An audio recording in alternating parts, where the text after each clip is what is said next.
So good morning guys. तो चलिए start करते हैं आज के यानी कि 19 नवंबर के इंपॉर्टेंट करंट अफेयर्स को। तो इस प्रश्न में पूछ रहे हैं अभी, फ्रांस का शेवलियर पुरस्कार किसे प्रदान किया गया? तो सही उत्तर होगा थोटा थर्रानी को। तो अभी प्रसिद्ध कला निर्देशक हैं थोटा थर्रानी, और इन्हीं को भारतीय सिनेमा और कला में उनके उत्कृष्ट योगदान के लिए फ्रांस सरकार के द्वारा शेवलियर पुरस्कार से सम्मानित किया गया है। ये पुरस्कार जिसे night of order of arts and letters के रूप में भी जाना जाता है, और ये फ्रांस के शीर्ष कलात्मक सम्मानों में से एक है। तो फ्रांस का शेवलियर पुरस्कार दिया गया थोटा थरानी, ये आपको याद रखना है। कुछ और अवार्ड्स में आपको रिवाइज कर रहा हूँ, एक बार ऑप्शंस भी देख लेते हैं, ये भी हमने सब पढ़े थे। जैसे कि मेलानिया ट्रम्प, अभी पेट्रियट ऑफ द ईयर पुरस्कार मिला। श्री श्री रविशंकर विश्व शांति एवं सुरक्षा नेता पुरस्कार 2025 मिला। जिनाली मोदी 2025 का young champion of the earth award इनको मिला था। कुछ और अवार्ड्स भी हैं, जैसे कि अभी लता दीनानाथ मंगेशकर पुरस्कार 2025 दिया गया कुमार मंगलम बिरला को। मधुसूदन साई, इनको मानवीय प्रयासों के लिए फिजी देश का सर्वोच्च सम्मान मिला था, कंपेनियन ऑफ द ऑर्डर कहते हैं। और 72वां मिस वर्ल्ड फेस्टिवल हुआ था हैदराबाद में, जिसमें प्रतिष्ठित मानवतावादी पुरस्कार मिला था सोनू सूद को, और ये मिस वर्ल्ड का खिताब जीता था ओपल सुचाता ने, जो थाईलैंड से हैं। 2025 का यूनेस्को गिलर्मो कैनो विश्व प्रेस स्वतंत्रता पुरस्कार ये दिया गया ला प्रेंस को। ये निकारागुआ का 100 साल पुराना अखबार है, और इसी के बाद हमने देखा था कि निकारागुआ ये यूनेस्को से अलग हो गया था। वर्ल्ड ज्यूरिस्ट एसोसिएशन के द्वारा मेडल ऑफ ऑनर से सम्मानित होने वाले पहले भारतीय वकील बने थे भुवन रिभु। USISPF मतलब हो गया US India strategic partnership forum global leadership award 2025 दिया गया कुमार मंगलम बिरला को। वर्ल्ड फूड प्राइज 2025 दिया गया मारियांगेला हुंगरिया को, ब्राजील से हैं। 2025 के लिए अंतरराष्ट्रीय बुकर पुरस्कार मिला बानू मुश्ताक को, ये भारतीय लेखिका हैं। इनके नॉवल हार्ट लैम्प के लिए इनको मिला था, जो मूल रूप से कन्नड़ भाषा में लिखा है, और ये अवार्ड जीतने वाली ये पहली कन्नड़ भाषा की पुस्तक है। इसको ट्रांसलेट किया था दीपा भाष्टी ने। अब आपके लिए होमवर्क प्रश्न बन जाता है कि अभी बुकर पुरस्कार किसे मिला है, लेटेस्ट अभी हमने पढ़ा था, आप बताना, उनके नॉवल का नाम भी बताना। हम अगला प्रश्न देखते हैं। फिर अगले में पूछ रहे हैं, हाल ही में लॉन्च सेंटिनल 6B सैटेलाइट किसका है? किसने लॉन्च किया? तो आंसर होगा नासा ने। तो ये है सेंटिनल 6B सैटेलाइट, ये नासा का है, पर इसे अभी स्पेस एक्स के द्वारा, जो कि एलन मस्क की स्पेस कंपनी है स्पेस एक्स, उसके द्वारा लॉन्च किया गया। ये सैटेलाइट समुद्र के बढ़ते जल स्तर की निगरानी करने के लिए लॉन्च किया गया। मतलब ये एक अर्थ ऑब्जर्विंग सैटेलाइट है, और इसे स्पेस एक्स के फॉल्कन 9 रॉकेट से लॉन्च किया गया है। अब नासा ने लॉन्च किया, तो नासा अमेरिका की स्पेस एजेंसी है। इस फुल फॉर्म होती है national aeronautics and space administration, स्थापना होती है 1958, हेडक्वार्टर वॉशिंगटन DC, और मोटो होता है for the benefits of all. अच्छा, नासा से कुछ और मिशन में आपको रिवाइज करवाऊं, तो नासा ने स्पेस मिशन लॉन्च किया था ओशियंस और एटमॉस्फेयर की स्टडी करने के लिए। आर्टेमिस मिशन भी नासा का है, और इसे फिर से इंसानों को चांद पर भेजना इसका उद्देश्य है। एक महिला भी जाएगी, क्रिस्टिना कोच उनका नाम है। डाविंची मिशन 2029 में शुक्र यानी कि विनस के पास से उड़ान भरेगा ये मिशन, और इसके कठोर वातावरण के पता लगाएगा, इसके बारे में स्टडी करेगा। निसार सैटेलाइट अभी भारत और इसरो ने मिलकर के लॉन्च किया। निसार मतलब हो गया NASA ISRO synthetic aperture radar. आप लोग बताना, इसे लॉन्च तो भारत से किया गया था, किस रॉकेट से हमने लॉन्च किया था, ये आपके लिए प्रश्न होगा। और नासा ने उसका जो न्यू वाइज टेलीस्कोप है उस मिशन को समाप्त कर दिया। उसके बाद टेनेजर 1 सैटेलाइट को लॉन्च किया था नासा ने स्पेस एक्स के फॉल्कन 9 रॉकेट से, और ये क्या करेगा, CO2 और CH4 कार्बन डाइऑक्साइड और मीथेन के प्रमुख उत्सर्जकों का पता लगाएगा पृथ्वी पर से। और नासा ने अभी मार्स यानी कि मंगल पर सल्फर मिलने की घोषणा की थी। नासा का वहां पे एक मार्स क्यूरोसिटी रोवर है, उसी ने यहाँ पे सल्फर की खोज की थी। और नासा ने मंगल के लिए चेपिया प्रोजेक्ट भी लॉन्च किया था। यूरोपा क्लिपर मिशन लॉन्च करेगा नासा। काम क्या होगा, जुपिटर के यूरोपा चंद्रमा पर जीवन का पता लगाएगा। और नासा ने सुनीता विलियम्स को धरती पर वापस लाने के लिए किसके सहयोग से क्रू 9 मिशन शुरू किया था, स्पेस एक्स। ठीक है, तो ये सारे पॉइंट्स ध्यान रखेंगे। अगला प्रश्न देखते हैं। फिर अगले में पूछ रहे हैं, हाल ही में किसके द्वारा इसरो को पहला मानव रेटेड L110 विकास इंजन सौंपा गया? तो आंसर होगा गोदरेज एरोस्पेस। तो गोदरेज एरोस्पेस ने गगनयान मिशन के लिए इसरो को पहला ह्यूमन रेटेड L110 स्टेज विकास इंजन को सौंप दिया है। ह्यूमन रेटेड L110 विकास इंजन को विशेष रूप से उन सुरक्षा मानकों के अनुरूप तैयार किया गया है जो मानव युक्त अंतरिक्ष अभियान के लिए आवश्यक होते हैं। और इस इंजन का उपयोग LVM-3 रॉकेट में किया जाएगा। आपको पता है LVM-3 रॉकेट से ही हम गगनयान मिशन को लॉन्च करेंगे। अब यहाँ पे 2-3 चीजें मैं आपको रिवाइज कराऊंगा। एक तो इसरो के बारे में पहले जानते हैं, फिर गगनयान मिशन के बारे में जो भी हमारे पास जानकारी है वो मैं आपको दूंगा। और जिस तरह से यहाँ पे ये L110 विकास इंजन की हमने बात की है, जो कि पहला मानव रेटेड इंजन है, तो उसी तरह से कुछ और इंजन जो अभी न्यूज में रहे थे वो मैं आपको रिवाइज कराऊंगा। पहले इसरो की बात करते हैं। ये भारत की स्पेस एजेंसी है, इंडियन स्पेस रिसर्च ऑर्गेनाइजेशन, स्थापना होती है 1969 में। हेडक्वार्टर बंगलुरु हो गया, चेयरमैन है वी नारायणन, 11वें नंबर के हैं। और मोटो होता है space technology is in service of human kind. आपको याद होगा अभी भारत का सबसे भारी कम्युनिकेशन सैटेलाइट इसरो ने लॉन्च किया था, उसका नाम है CMS-03। और भारत का पहला एनालॉग अंतरिक्ष मिशन ये लेह लद्दाख में लॉन्च किया गया था। बाकी गगनयान मिशन की बात करें तो इसके लिए अभी इसरो ने एक इंटीग्रेटेड एयर ड्रॉप टेस्ट किया था, जो क्रू कैप्सूल है उसका टेस्टिंग किया था श्रीहरिकोटा आंध्र प्रदेश में। और फिर हमने देखा कि इसरो ने उत्तर प्रदेश के झांसी स्थित बबीना फील्ड फायरिंग रेंज में गगनयान मिशन के इस क्रू कैप्सूल के मुख्य पैराशूट का भी सफल परीक्षण किया था। मतलब पैराशूट से इसको धीरे धीरे नीचे लेकर के आए थे, उसका परीक्षण किया था उत्तर प्रदेश के बबीना फील्ड फायरिंग रेंज में। और गगनयान मिशन ये भारत का पहला मानव युक्त अंतरिक्ष मिशन है। इसे 2027 तक लॉन्च करने का प्लान है। LVM-3 रॉकेट से हम इसको लॉन्च करेंगे। और इसके लिए जिन 4 जनों को अभी चुना गया है उसमें से 3 तो ग्रुप कैप्टन है, प्रशांत बालकृष्णन नायर, अजीत कृष्णन और अंगद प्रताप, और एक विंग कमांडर है शुभांशु शुक्ला। और इनसे पहले हम एक हाफ ह्यूमनॉइड रोबोट को ऊपर भेजेंगे, उसका नाम भी है व्योमित्र। ठीक है, ये गगनयान मिशन की हमने बात कर ली।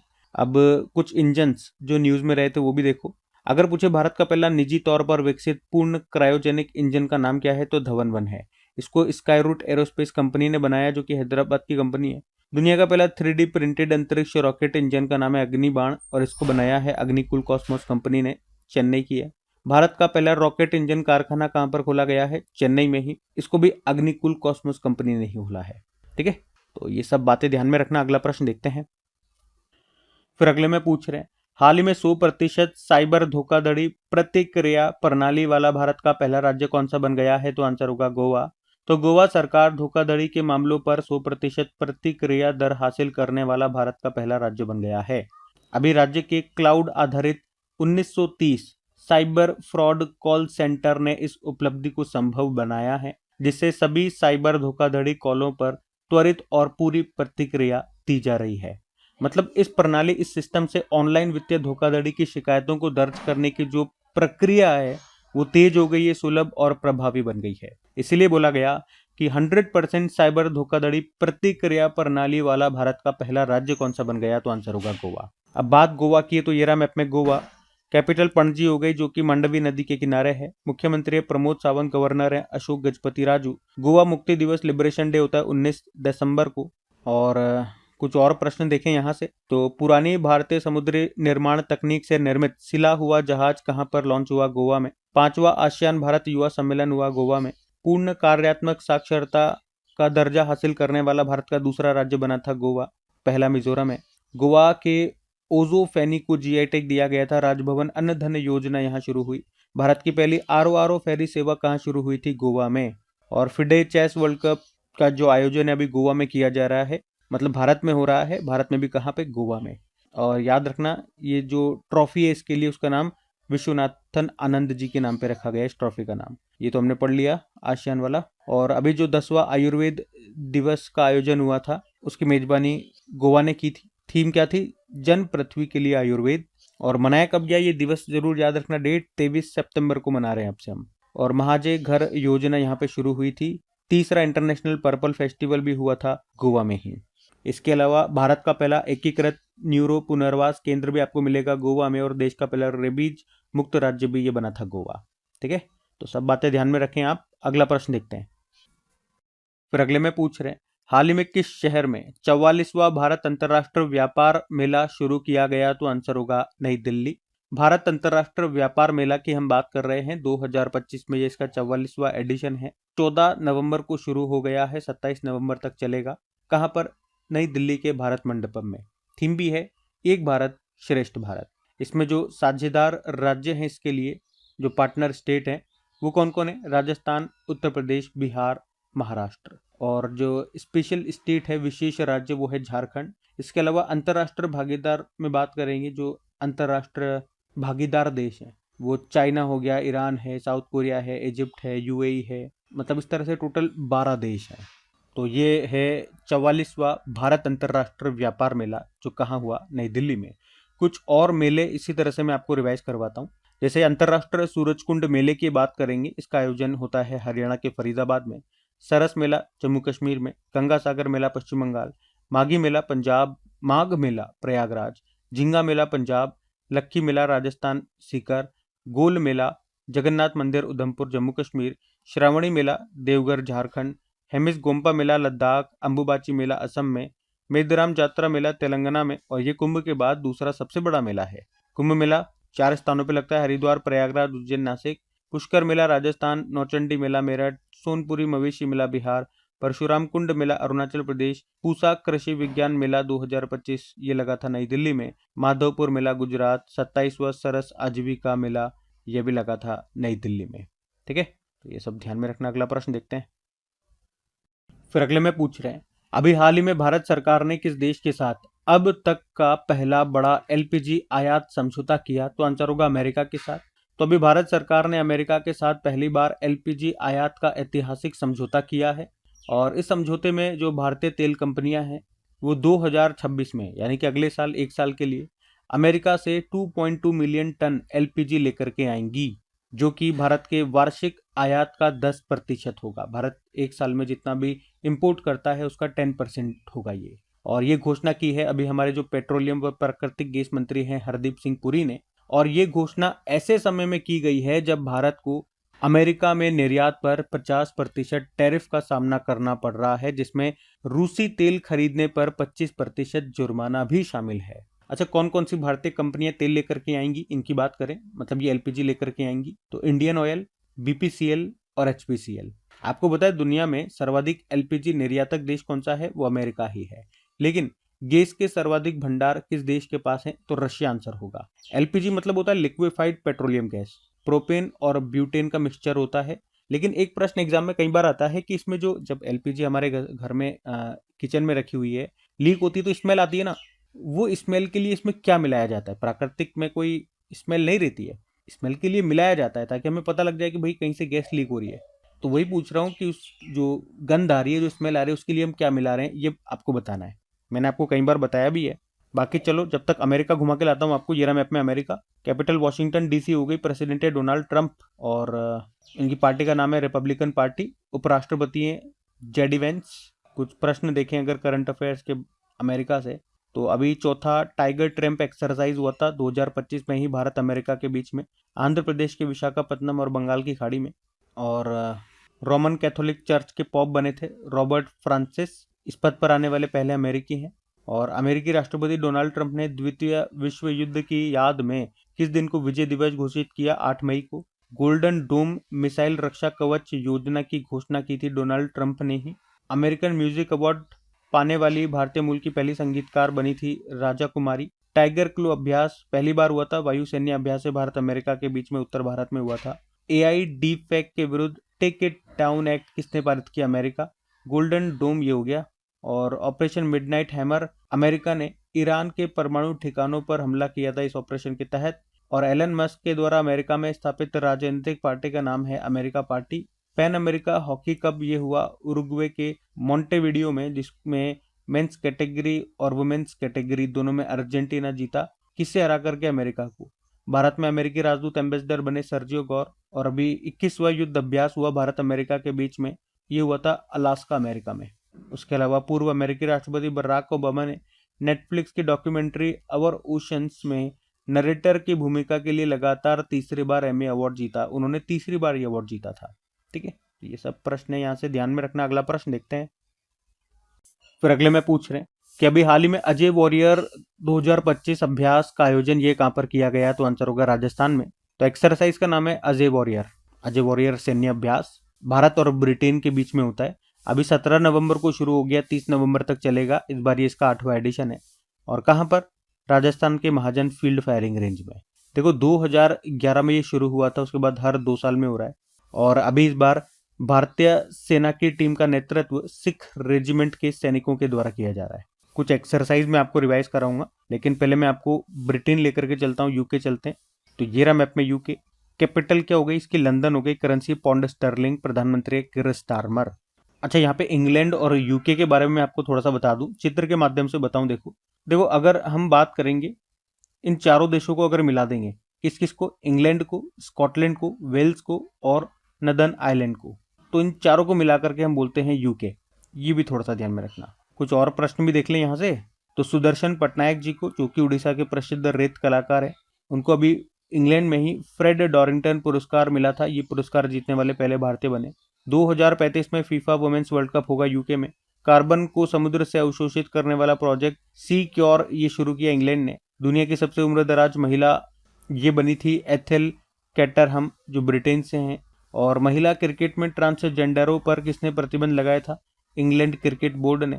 भारत इंग्लैंड टेस्ट सीरीज का नाम बदलकर एंडरसन तेंदुलकर ट्रॉफी कर दिया गया। इंग्लैंड की फुटबॉल गोलकीपर मैरी एयरप्स ने अंतर्राष्ट्रीय फुटबॉल से संन्यास ले लिया। यूके की विदेशी जासूसी एजेंसी MI6 की पहली महिला अध्यक्ष बनी ब्लेज मेट्रेवेले। ब्रिटेन के साउथहैम्पटन विश्वविद्यालय ने गुरुग्राम में अपना पहला विदेशी परिसर खोला है। आम चुनाव में मतदान की न्यूनतम आयु 18 से घटा के 16 वर्ष कर दिया इन्होंने। अगले 3 विश्व टेस्ट चैंपियनशिप फाइनल्स 2027 वाले, 29 वाले और 31 वालों की मेजबानी ये इंग्लैंड करेगा। और अभी 14वां UEFA वुमेन्स यूरो कप 2025 हुआ था स्विट्जरलैंड के बासेल में, उसको इंग्लैंड ने जीता, स्पेन को हराया। टेस्ट क्रिकेट में दूसरे सबसे ज्यादा रन बनाने वाले खिलाड़ी बन गए जो रूट, इंग्लैंड से हैं। ब्रिटेन के खगोल शास्त्री रॉयल एस्ट्रोनॉमर और रॉयल कह दो आप अंग्रेजी में, इस पद पर नियुक्त होने वाली पहली महिला मिशेल डोहार्टी बनी है। और ब्रिटेन की सबसे युवा सॉलिड सेटर ये बनी थी कृषांगी मेश्राम, भारतीय मूल की हैं ये, पश्चिम बंगाल से। पहला वर्ल्ड बॉक्सिंग चैंपियनशिप 2025 अभी हुआ था लिवरपूल इंग्लैंड में। और इसमें टॉप पे कजाकिस्तान था, फिर उज्बेकिस्तान और फिर इंडिया था। 2027 में जो इसका दूसरा एडिशन होगा वर्ल्ड बॉक्सिंग चैंपियनशिप का, वो अस्ताना कजाकिस्तान में होगा। और 2026 में जो world table tennis team championship है वो लंदन में होगा। और लिविंग ब्रिज पुरस्कार ये ब्रिटेन के प्रधानमंत्री किर स्टारमर को दिया गया था। ठीक है, तो यहाँ से ये सारे करंट अफेयर्स के इंपॉर्टेंट पॉइंट से ध्यान में रखना। अगला प्रश्न देखते हैं। फिर अगले में पूछ रहे हैं कि अभी हाल ही में भारत का पहला स्वदेशी हाई प्रिसिजन डायोड लेजर किसके द्वारा विकसित किया गया? तो आंसर होगा प्रिनेशक प्राइवेट लिमिटेड। तो अभी भारत के द्वारा विकसित ये high precision compact diode laser एक अत्याधुनिक स्वदेशी क्वांटम ग्रिड उपकरण है, जिसे प्रिनेश प्राइवेट लिमिटेड, ये IIT दिल्ली से निकला एक स्टार्टअप है और इसी ने इसको तैयार किया है। तो ये लेजर क्वांटम उच्च वैज्ञानिक अनुसंधान में उपयोगी होने वाली सटीक रोशनी उत्पन्न करता है। ये लेजर क्वांटम कम्युनिकेशन और ऑप्टिकल कंप्यूटिंग जैसे विषयों की तकनीकों के लिए बहुत ज़रूरी है। और अब तक भारत ऐसे हाई एंड लेजर के लिए इंपोर्ट पर निर्भर था, मतलब दूसरे देशों पर निर्भर था। और इस प्रोजेक्ट को भारत सरकार के नेशनल क्वांटम मिशन के तहत सपोर्ट मिला है। तो ये लेजर कॉम्पैक्ट है। तो ये जो लेजर है ये कॉम्पैक्ट है, मतलब साइज में कॉम्पैक्ट है, छोटा है, सस्ता है और इसे प्लग एंड प्ले डिवाइस की तरह इस्तेमाल किया जा सकता है, जो लैब्स और इंडस्ट्री दोनों के लिए फायदेमंद है। तो एक तो ये हो गया। और कुछ और लेजर से बनने वाले प्रश्न मैं आपको रिवाइज कर रहा हूँ। पहले तो लेजर की फुल फॉर्म याद रखना, light amplification by stimulated emission of radiation. Sweden की एक कंपनी है साब, और इसने भारत में हिंदुस्तान एरोनॉटिकल लिमिटेड के साथ मिलकर के एडवांस्ड लेजर वार्निंग सिस्टम बनाने की घोषणा की थी। DRDO ने स्वदेशी लेजर हथियार दुर्गा 2 का परीक्षण किया था। Iron beam missile defence system ये इसराइल का है, लेजर बेस्ड है। ब्रिटेन के लेजर वेपन का नाम है ड्रैगन फायर।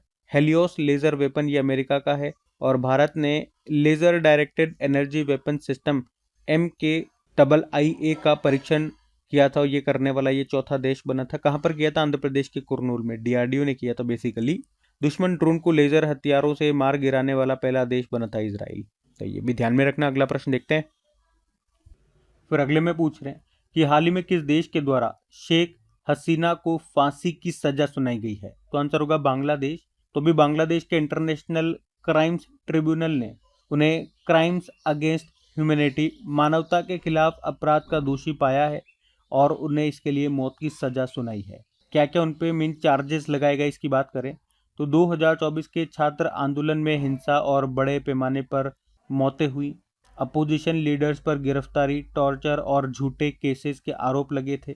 मतलब उन्होंने लगाए थे। नागरिकों के मूल अधिकारों का दमन किया था, इंटरनेट शटडाउन कर दिया, प्रदर्शन रोकने के लिए बल का प्रयोग किया, प्रेस और ह्यूमन राइट्स कार्यकर्ताओं को धमकाया। ये सब उन पे चार्जेस लगाए। शेख हसीना, ये बांग्लादेश की पूर्व प्रधानमंत्री, आपको पता है, अभी तो वे देश छोड़ के जा चुकी हैं। और वे बांग्लादेश के जो संस्थापक थे शेख मुजीबुर रहमान उनकी बेटी है, जो 1996 में आवामी लीग पार्टी का प्रतिनिधित्व करते हुए पहली बार बांग्लादेश की प्रधानमंत्री बनी थी। अब बांग्लादेश की बात हो रही है तो मैप में भी देख लो आप, ये रहा मैप में बांग्लादेश, कैपिटल इसकी ढाका होती है और ढाका में आपको बिम्स्टेक का मुख्यालय मिल जाएगा। करेंसी हो गई टका, प्रधानमंत्री अभी मोहम्मद यूनुस है, प्रेसिडेंट मोहम्मद शहाबुद्दीन हो गए। और भारत सबसे ज़्यादा किस पड़ोसी देश से सीमा लगाता है, तो वह बांग्लादेश ही है। अभी आपको याद है हमने बांग्लादेश के साथ कॉर्पेट और बोंगो सागर अभ्यास किया था बंगाल की खाड़ी में। एक याद रखना, भ्रष्टाचार के लिए इंटरनेशनल क्रिकेट काउंसिल के द्वारा प्रतिबंधित पहली महिला क्रिकेटर बनी थी सोहाली अख्तर, वो बांग्लादेश की है। बांग्लादेश ने हिंसा से निपटने के लिए ऑपरेशन डेविल हंट शुरू किया था। उसके अलावा भारत सरकार ने बांग्लादेश के निर्यात के लिए ट्रांसशिपमेंट ट्रांजिट सुविधा को बंद कर दिया, केवल नेपाल और भूटान के लिए छूट दे रखी है। और बांग्लादेश ने अब अगले 2 सालों के लिए बिम्स्टेक की अध्यक्षता संभाल ली है थाईलैंड से। उसके अलावा अभी हमने पढ़ा था संयुक्त राष्ट्र जल सम्मेलन में शामिल होने वाला पहला दक्षिण एशियाई देश बना था बांग्लादेश, और आर्टेमिस समझौते पर हस्ताक्षर करने वाला 54वां देश बना था। ठीक है, इन सब बातों से बांग्लादेश न्यूज में ध्यान में रखना। अगला प्रश्न देखते हैं। फिर अगले में पूछ रहे हैं कि अभी किसे सुरक्षा सचिव नियुक्त किया गया, तो आंसर होगा पराग जैन को। पराग जैन तो आप जानते हो ये रॉ चीफ है, और अभी इन्हीं को सुरक्षा सचिव का अतिरिक्त प्रभार सौंपा गया है। वैसे ऑप्शन में आप देखोगे तो अमित खरे आपको दिखेंगे, उपराष्ट्रपति जी हैं सीपी राधाकृष्णन उनके सचिव बने थे, पीयूष गोयल अभी खान सचिव बने थे, और निधि तिवारी प्रधानमंत्री नरेंद्र मोदी की निजी सचिव बनी थी। बाकी ये थी आज की हमारी करंट अफेयर्स की क्लास। कमेंट करके जरूर बताना सेशन आपको कैसा लगा। अच्छा लगा तो अपने दोस्तों के साथ में स्टडी ग्रुप में शेयर जरूर कीजिएगा। वीडियो को अभी तक आपने लाइक नहीं किया तो लाइक जरूर कर देना। बाकी चलो अभी कल के करंट अफेयर्स का हम क्विक रिवीजन कर लेते हैं और सेशन एंड करते हैं। तो कल पहला प्रश्न पूछा था कि international film festival of India 2025 में फोकस कंट्री कौन रहा, तो आंसर होगा जापान। टेस्ट क्रिकेट इतिहास में 4000 रन और 300 विकेट लेने वाले दूसरे भारतीय खिलाड़ी बन गए रविंद्र जडेजा। किस राज्य में रोलेन महोत्सव मनाया गया, हिमाचल प्रदेश। राष्ट्रीय मिर्गी दिवस मनाया गया एपिलेप्सी डे 17 नवंबर को। ग्लोबल एनर्जी लीडर समिट 2025 का आयोजन कहां पर किया गया, उड़ीसा। और 2025 women's FIH hockey junior world cup का आयोजन किस देश में किया जाएगा, चिली। किस राज्य के पन्ना डायमंड को GI टैग दिया गया, Madhya Pradesh. 2025 Asian archery championship में भारत की रैंक क्या है, पहले स्थान पर है भारत। भारत की पहली ड्रोन सिटी किस राज्य में बनाई जाएगी, तो आंसर होगा आंध्र प्रदेश। और केंद्रीय रक्षा मंत्रालय ने INVAR anti tank guided missile की खरीद के लिए किसके साथ समझौता किया, तो आंसर होगा भारत डायनेमिक्स लिमिटेड। बाकी चलो अभी कल का होमवर्क प्रश्न देखते हैं और सेशन भी एंड करते हैं। तो कल पूछा था किस राज्य ने ज्योति योजना शुरू की, तो आंसर होगा इसका केरल। आप सभी ने प्रश्न का बिल्कुल सही उत्तर दिया। ये रहा आपका होमवर्क प्रश्न।